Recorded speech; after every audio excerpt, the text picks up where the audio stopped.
Hello everyone, उम्मीद करता हूं कि आप बिल्कुल स्वस्थ होंगे। जैसा कि आपको पता है, इस वीडियो में हम लोग 10 प्रश्न करने वाले हैं और फुल डिटेल के साथ। तो कॉपी और पेन लेकर तैयार हो जाना और नोट करते हुए चलना ताकि एग्जाम टाइम में रिवीजन करने में सुविधा हो। आइए पहले प्रश्न के साथ शुरुआत करते हैं। पहला प्रश्न ये रहा आपके सामने। पहला प्रश्न कह रहा है कि विश्व का सबसे ऊंचा पर्वत शिखर कौन सा है। आपको पता है इसका राइट आंसर हो जाएगा एवरेस्ट। इसका ऊंचाई कितना है दोस्तों, वो चीज़ आपको ध्यान में रखना है, 8,848 मीटर। 8,848 मीटर। अच्छा, अगर आपसे पूछ लिया जाए कि ये एवरेस्ट जो है किसका हिस्सा है, तो वो हिमालय पर्वत श्रृंखला का हिस्सा है। आपको ध्यान में रखना है, हिमालय पर्वत श्रृंखला का हिस्सा है। ये कहाँ पे है, तो नेपाल और चाइना के बॉर्डर पे है। मैक्सिमम पार्ट इसका नेपाल में, इसीलिए हम लोग नेपाल बोलते हैं। ठीक है, नेपाल और चाइना। अच्छा, नेपाल में इसको किस नाम से जाना जाता है, ये भी क्वेश्चन पूछा गया। नेपाल में इसको सागर माथा के नाम से जाना जाता है। आप ये पॉइंट नोट कर लेना, सागर माथा के नाम से जाना जाता है नेपाल में। तिब्बत में किस नाम से जाना जाता है, तिब्बत में इसे जाना जाता है चोमो लुगमा। ठीक है, चोमो लुगमा, मैं लिख देता हूँ चोमो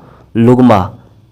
चोमो लुगमा, ये सारा फैक्ट आपको ध्यान में रखना है। चलिए अगले क्वेश्चन की तरफ चलते हैं। अगला क्वेश्चन है कि भारत का मैनचेस्टर किसे कहा जाता है। अहमदाबाद इसका करेक्ट आंसर हो जाएगा। गुजरात की राजधानी कहाँ है, तो अहमदाबाद है। अब अहमदाबाद को क्यों कहा जाता है, क्योंकि यहाँ पे बहुत सारे कपड़े के मिल हैं, इसी वजह से इसको कहा जाता है। अब इसका एक और रीजन है, यूनाइटेड किंगडम में जो है मैनचेस्टर नामक का एक शहर है। मैनचेस्टर नामक का एक शहर है और वहाँ पे जो है कपड़ा का बहुत ज़्यादा मिल है और उसी की वजह से उसका विकास हुआ है। तो उसी के नाम पे अहमदाबाद का भी नाम रखा गया, भारत का मैनचेस्टर, क्योंकि यहां पर भी कपड़ा का बहुत ज्यादा मील है। ठीक है, चलिए अगला क्वेश्चन देखिए। अगला क्वेश्चन आपके सामने है, क्वेश्चन नंबर 3 है। क्वेश्चन कह रहा है कि नील नदी का उपहार कौन सा देश कहलाता है। इसका राइट आंसर हो जाएगा मिस्र। अच्छा, आपसे अगर पूछ लिया जाए क्वेश्चन, मिस्र सभ्यता का विकास किस नदी के किनारे पर हुआ, तो वो नदी यही है, नील नदी के किनारे पर मिस्र सभ्यता का विकास हुआ है। ऐसा कहा जाता है कि अगर नील नदी नहीं होता तो मिस्र का आधा से अधिक हिस्सा जो है वो रेगिस्तान अभी भी बना होता। ठीक है, अगला क्वेश्चन, चलिए अगले क्वेश्चन की तरफ चलते हैं। अगला क्वेश्चन कह रहा है कि गंगा नदी का सबसे लंबी सहायक नदी कौन सी है। करेक्ट आंसर हो जाएगा यमुना नदी। यमुना नदी का लंबाई लगभग 1376 किलोमीटर, ये चीज भी आपको ध्यान में रखना है। और गंगा नदी का लंबाई जो है वो 25 यानी 2525 किलोमीटर आपको ध्यान में रखना है। गंगा नदी कहाँ से निकलती है, गंगोत्री से, और यमुना कहाँ से निकलती है, यमुनोत्री से। ये सारा फैक्ट आपको ध्यान में रखना है, यमुनोत्री से। ठीक है, चलिए अब इसमें कुछ और भी आपको ध्यान रखना है। गंगा की सारी सहायक नदियां आपको ध्यान में रहना चाहिए। देखिए मैं एक बार बता देता हूं, गंगा की सारी सहायक नदी मैं किसी और वीडियो में वैसे स्पेशल बनाऊंगा इसका वीडियो, जिसमें विस्तार से बात करेंगे, लेकिन थोड़ा सा आप समझ लीजिए।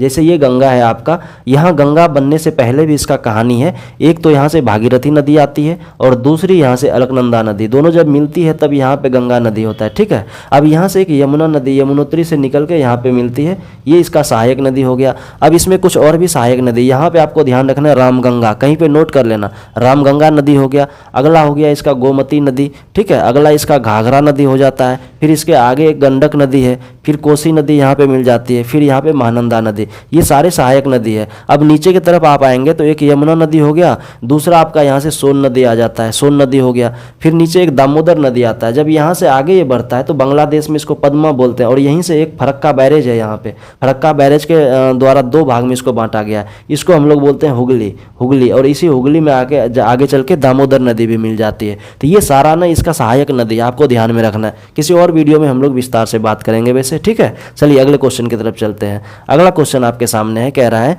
कि विश्व की सबसे बड़ी मीठे पानी की झील कौन सी है। इसका राइट आंसर हो जाएगा सुपीरियर झील, जो संयुक्त राष्ट्र अमेरिका में है। अच्छा, भारत का कौन सा होगा, भारत की सबसे बड़ी झील, मीठे पानी की झील कौन सी हो जाएगी, तो इसका राइट आंसर हो जाएगा वुलर झील। ठीक है, वुलर झील कहाँ पे है, जम्मू कश्मीर में। आपको ध्यान में रखना, ये वुलर झील कहाँ पे, जम्मू कश्मीर में, जम्मू एंड कश्मीर में। अगर आपसे पूछा जाए कि विश्व में सबसे बड़ी लवणीय झील कौन सा है, लवणीय मतलब समझ रहे हैं ना, खारे पानी का झील, तो वो कौन सा हो जाएगा विश्व में, कैस्पियन सागर। अगर भारत में वही पूछा जाए तो सांभर झील। सांभर झील कहाँ पे, राजस्थान में। ये सारा फैक्ट नोट कर लेना आप। अगर आपसे पूछा जाए कि भारत की सबसे बड़ी लैगून झील कौन सा है, लैगून झील कौन सा है, चिल्का झील हो जाएगा, ये उड़ीसा में। ठीक है, चलिए अगले क्वेश्चन की तरफ चलते हैं। सारा फैक्ट नोट कर लेना, मैं फिर से कह रहा हूँ। अगला क्वेश्चन आपके सामने है, भारत में सबसे पहली रेलगाड़ी कब चली थी, 16 अप्रैल 1853, इसका राइट आंसर हो जाएगा। इसके बारे में कुछ चीज़ आपको ध्यान में रखना है। कहाँ से कहाँ तक चला था, तो मुंबई से थाने, मुंबई टू थाने। कितना किलोमीटर चला था, 34 किलोमीटर। ये सारा भी आपको फैक्ट ध्यान में रखना है क्योंकि पूछा गया है क्वेश्चन।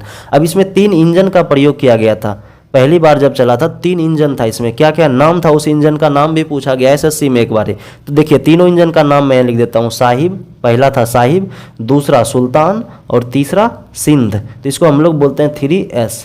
कौन कौन सा है वो तीनों, देखिए साहिब, सुल्तान, सिंध, साहिब, सुल्तान, सिंध, आपको ध्यान में रखना है। चलिए अगले क्वेश्चन की तरफ चलते हैं। अगला क्वेश्चन है आपके सामने, पानी में हवा के बुलबुले किसके कारण चमकते हैं। तो ये पूर्ण आंतरिक परावर्तन, फिजिक्स का चीज़ है, पढ़े होंगे आप शायद। चलिए अगला क्वेश्चन देखिए, काकोरी ट्रेन डकैती के नायक कौन थे। नायक मतलब मेन लीडर कौन थे, तो आंसर हो जाएगा राम प्रसाद बिस्मिल। अच्छा, काकोरी ट्रेन डकैती कब हुआ था, 1925 ईस्वी में, आपको ध्यान रखना है। एग्जैक्ट डेट अगर पूछ लिया जाए तो क्या बताओगे, 9 अगस्त 1925 ईस्वी को। ये काकोरी है कहाँ पे, तो ये लखनऊ में है। कहाँ पे है, लखनऊ में एक जगह है, वहीं पे ट्रेन को रोक के उसको लूटा गया था। ठीक है, कौन कौन थे उसमें, एक तो नायक हो गए राम प्रसाद बिस्मिल, और इनके साथ कुछ साथी भी थे, जैसे अशफाक उल्लाह, चंद्रशेखर आज़ाद भी थे उसमें। ठीक है, चलिए अगला क्वेश्चन देखिए, क्वेश्चन नंबर 9 आपके सामने है कि वायुमंडलीय दाब मापने का पैमाना क्या है, बैरोमीटर। अच्छा, दूध का शुद्धता किससे नापते हैं, लैक्टोमीटर से। ये सारा चीज़ आपको ध्यान में रखना है। चलिए अगला क्वेश्चन देखते हैं। अगला क्वेश्चन, क्वेश्चन नंबर 10 क्या कह रहा है, स्वतंत्र भारत के प्रथम भारतीय गवर्नर जनरल कौन थे। इसका राइट आंसर हो जाएगा सी राजगोपालाचारी। ये था 10 क्वेश्चन आपका। उम्मीद है कि आपको वीडियो पसंद आया होगा। अगर कुछ नया सीखने को मिला तो वीडियो जरूर लाइक कर देना। फिर मिलेंगे अगले वीडियो में। धन्यवाद।